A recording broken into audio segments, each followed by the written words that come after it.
Okay everybody, this is our 1953 VAC case hooked up to our buzzsaw on the belt. A couple of years back we posted a video on YouTube using one of our farm mauls using this same saw to cut some slabs. Had a lot of questions about this saw in the weeks that followed the posting of that. At the time we had it hooked up to the PTO shaft, and that is easy to do with this particular saw. It hooks up here. It's ultimately belt driven either way. There's a shorter belt that hooks the PTO belt up, but today we're going to use it off of the actual belt of the PTO.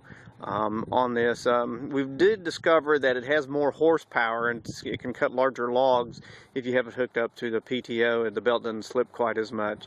But today we're going to do it this way in hopes of answering some of the questions, but there are always safety features with using a saw like this.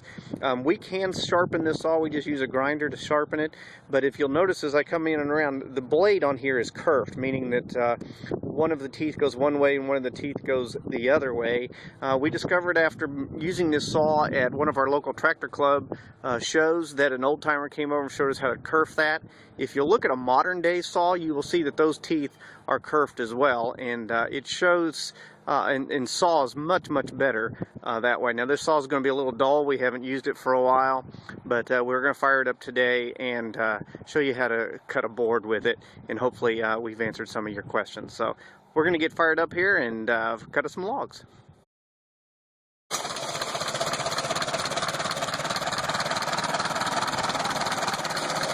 Couple of things that you need to remember when using a saw like this. These things are dangerous. That is an open spinning blade, and it won't hesitate at all to cut a limb or a finger off of you. Always use eye protection and hearing protection. So we're going to rev up the saw here and cut us a board.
Again, an early 1900s buzzsaw. We don't know the manufacturer of that saw.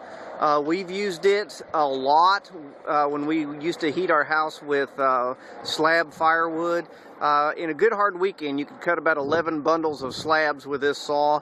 I actually found it to be less work than using a chainsaw the way we had it set up at the time. Good little setup here. Again, it's very dangerous to use by today's standards, but you know, we like to get our old toys out and play with them a little bit. So welcome your comments again, just like last time. Love to hear your comments. Thanks.